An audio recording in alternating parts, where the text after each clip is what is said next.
I'm back with a super exciting video for this channel. I wanted to go through all of my favorite books of all time. I realized that I don't have a video like this already, and Amanda and I have never really sat down to do a full video dedicated to our favorite books. Initially, I was gonna make this video all of my 5-star reads, and then I realized I truly don't give enough 5 stars out because there's so many books that I consider my favorite and I didn't give 5 stars, which doesn't make sense. If I've given a book a 4.5, that essentially means it's one of my favorite books of all time. It is technically a 5-star. And today I wanted to go over all of those and share them with you. I have the huge stack of books right next to me, so we're just gonna go ahead and go through them. They're in no particular order, and I will also say that these are just standalone books. So I'm not gonna be talking about any of my favorite series today, just standalones. So up first, I have a recent read, actually. This is Ghost Station by S.A. Barnes, and it is basically a sci-fi thriller novel. I recommend for the best experience to go into this one mostly blindly.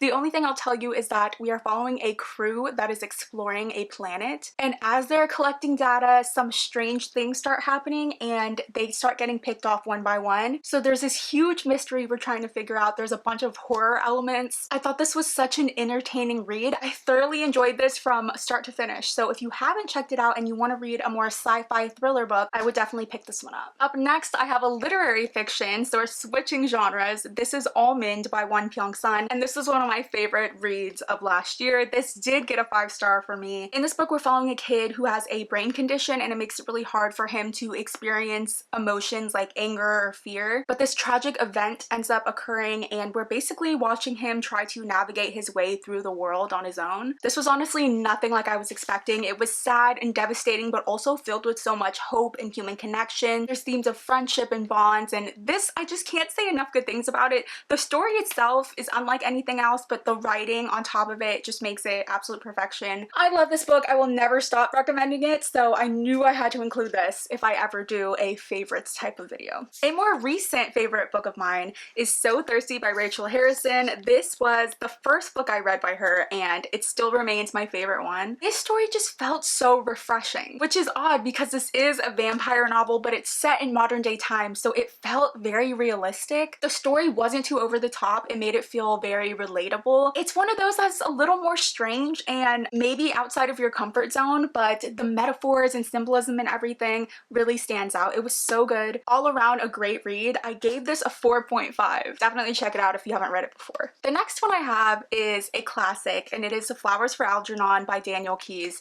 I read this book years ago, and I still think about this story to this day. I wish it was one that we would have been required to read in school, but it was not. In this, we're following a man who has a very low IQ, and he signs up for this experimental surgery to increase his intelligence. It was so interesting though, because the way that this story is delivered, we start off and there's just journal entries basically, or reports that our main character is keeping because the doctor told him he should keep track of everything during this process. So we're reading in the real tone of our main character, so like things are spelt wrong, there isn't right punctuation, and then as the progression goes on, you could see the progress in like his grammar and the way that he forms sentences and his thoughts. Everything becomes a lot more coherent, and it just adds to the experience of the story. I loved this book. It was a lot, but it was also done so well. I don't know why I didn't give this 5 stars. This is a 5-star book if I've ever seen one. Completely shifting gears, I have a YA horror novel, which just seems so funny following up the last one. But this truly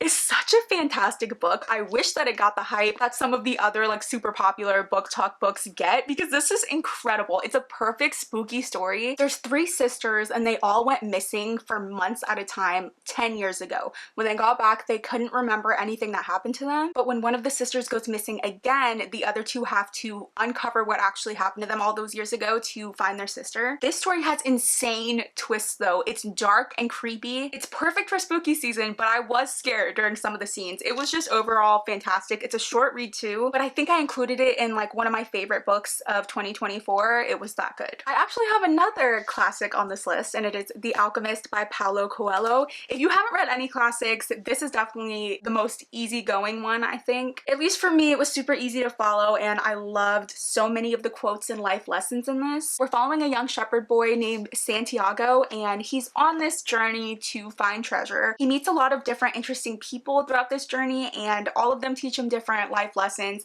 It's so wholesome. There's so many powerful messages throughout this, and it just made for such a heartfelt read. This is one that I would actually like to revisit and annotate this time around, but I definitely understand why this one's a classic. Another new favorite is The St. Ambrose School for Girls by Jessica Ward. I believe I read this in January, and I immediately knew this one had something different. We're following a teenage girl who gets shipped off to this elite exclusive boarding school, and she essentially just has to survive mean girls, secrets, a scandal that turns deadly. I love that we do talk about mental disorders and how that can kind of change your outlook on things and how it affects you day to day. This story honestly just had it all. I had no idea where it was going. I wanted to get down to the mystery. You don't really know who you could trust, including your narrator, and it was just chef's kiss. Definitely a new favorite of mine, but it will remain one. Similarly to that, actually, on this list I had to include If We Were Villains by ML Rio. Honestly, very similar plot line. It's just two completely different executions of it. Instead of an elite boarding school, this is like an elite conservatory where they study Shakespeare and put on Shakespearean plays. We're following a tight-knit group of students there, and when one of them actually dies, the lines definitely get blurred from performance to reality.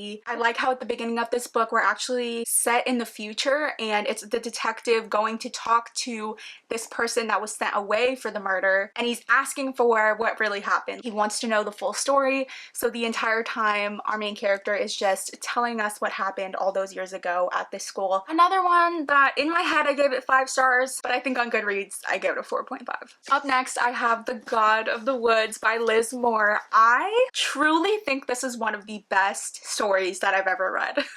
Which sounds so dramatic, but I had no idea what I was signing myself up for last year when I read it. I know it was super popular. I was hearing good things about it. Some people said it was a mystery thriller. Some people said it was literary fiction. It's definitely both. It's a mystery at its core, but the delivery is definitely a little bit slower. In this one, a teenager vanishes from her family's elite summer camp, and it sets off this mystery that uncovers secrets and shakes up the community because her brother actually disappeared in a very similar way 14 years before. We have to get to the bottom of it. We are following so many different people, and I think that's another thing not everyone loved about this book. We are in a bunch of different POVs, but I really think once you get to know each person, it just adds so much. They're really trying to build the background, and it helps paint the story better. Oh, it was so good.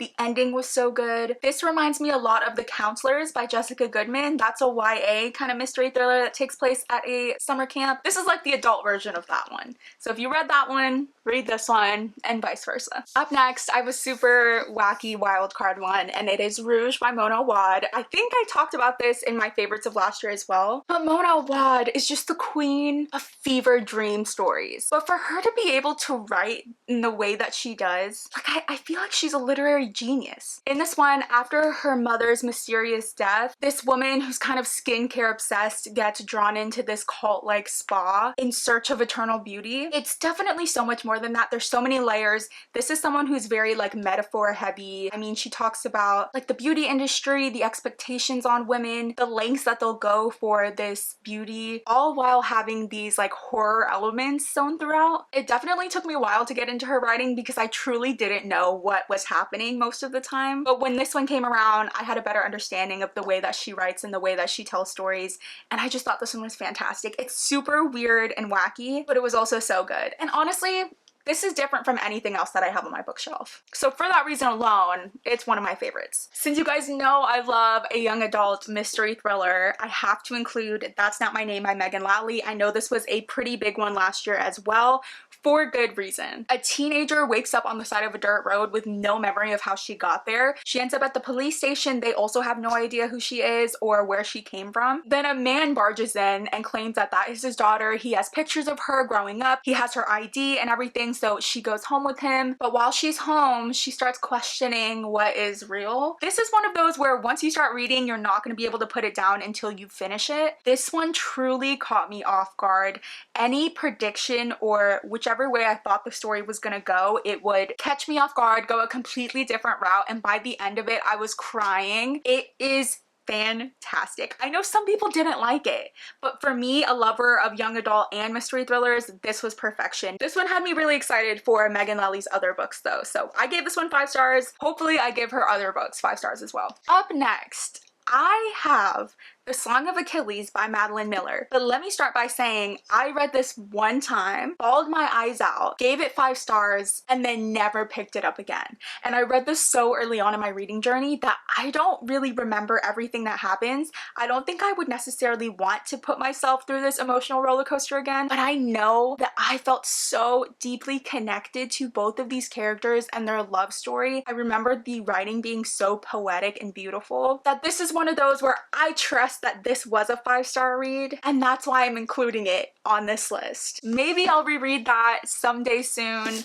but today's definitely not the day. I will say though, more recently I read Circe by Madeline Miller, and this one definitely deserves a spot on this list. Same thing, another story about this Greek mythology being. Circe herself was such an interesting character to read about. I honestly didn't know much before going into this, and after reading this I feel like I got to watch her entire life story. This was just so incredibly good as well. Not as emotional as The Song of Achilles in my opinion, but it was still so freaking good. This one solidified the fact that if Madeline Miller comes out with anything, I will be reading it. Okay, we only have a few left. You knew I had to include an Adrienne Young. She's one of my favorite authors. The Unmaking of June Farrow was an absolute 5 out of 5 stars for me, 6 stars for those of you who rate 5 stars as you should. This was one of the first magical realism stories that I read, and I think that added so much to what this would have been without it. June Farrow has a long line of Farrow women who have been cursed to die of this illness. She starts having the same side effects as she's seen in her mother and grandmother. She decides to keep it to herself. She doesn't want anyone to think that the curse has hit her, and in hopes to reverse it, she tries to figure out why exactly their line is cursed. There is a mystery, there is a romance, there is magic doors that appear out of nowhere, which is really spooky. I wish I could read this again for the first time. I read this in one sitting in the middle of the night and cried my way through the ending. It is going to remain on my favorites list for all time. Speaking of books that made me cry my eyes out, I did want to include If He Had Been With Me by Laura Nolan. And let me tell you why. This isn't the best book I've ever read in my entire life, but if I can be this emotionally attached to characters that don't even exist in real life, then you know you got something special. You know what I mean? And I think that's why I am so hard on my 5-star reads, because if I don't feel this emotionally devastated and impacted after reading, then I don't think it deserves a 5-star. This one I gave 5 stars, and I tabbed it. It was heartbreaking, devastating, tragic. I don't think this is something that's for everyone. Like, I don't think I could give it to my mom to read. She's definitely not gonna feel the same way I felt about it. I think if you are a young adult or just really love young adult first love and heartbreak and things like that, then maybe you will love it as much as I did. But there's just something about like love in high school or like your first love and heartbreak. It's just so much bigger than everything else, and it feels like life or death, and it's like right person, wrong time. You don't really know how simple it is because it doesn't feel simple in the moment. I don't know, it's just so good. I could cry thinking about it. These two people are like perfect for each other, but they just can't get the timing right type of thing, and that's what makes it devastating. If you were like a Tumblr girl growing up, you're gonna love some of the quotes in this book. Last but not least, I have The Reappearance of Rachel Price by Holly Jackson. I don't think this one got enough hype. I truly don't. I know everyone loves the Good Girl's Guide to Murder series, and I did really enjoy that first book. I didn't read the others, so I can't speak for the entire series, but this book did not get enough hype. It is another young adult mystery thriller. Something I love about YA mystery thrillers is that it's fast-paced. It's keeping you hooked because they know younger kids need to be stimulated the entire time so that they can finish your book. I think that's something that they forget to do in adult mystery thrillers. You gotta keep me entertained as the reader. And this one had twist after twist. Just as the title suggests, this woman named Rachel Price goes missing. It's years later. The family of Rachel are actually coming together for this documentary that these people are trying to make about Rachel. And during the filming of all this, Miss Rachel Price reappears. So we're just trying to figure out where she's been all this time, what happened, why is she coming back now? And it's even more insane than you could have ever imagined. I really love this one. I like to recommend it any way that I can. This is definitely one of my favorites. I wish more people talked about it. We have gone through all of my favorite books. Again, this is not including series. Keep in mind, I read a lot of fantasy series,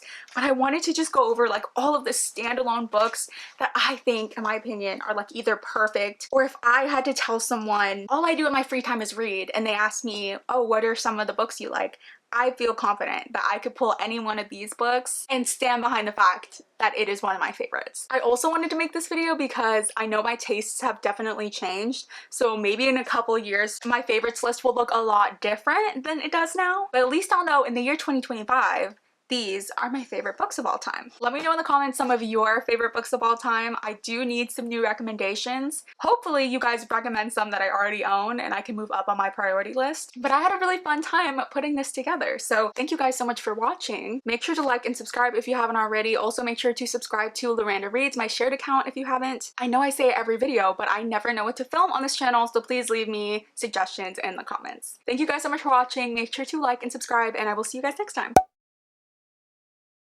She writes unlike anyone else. I tabbed this one, and let me just read you a little something that I tabbed. I had no right to claim him, I knew it. But in a solitary life, there are rare moments when another soul dips near yours, as stars once a year brush the earth. Such a constellation was he to me. What? Like, how do people write about love like that? I had no right to claim him. I knew it. But in a solitary life, there are rare moments when another soul dips near yours, as stars once a year brush the earth. Such a constellation was he to me. That is poetry. Also, I don't read poetry, so to me, that's poetry.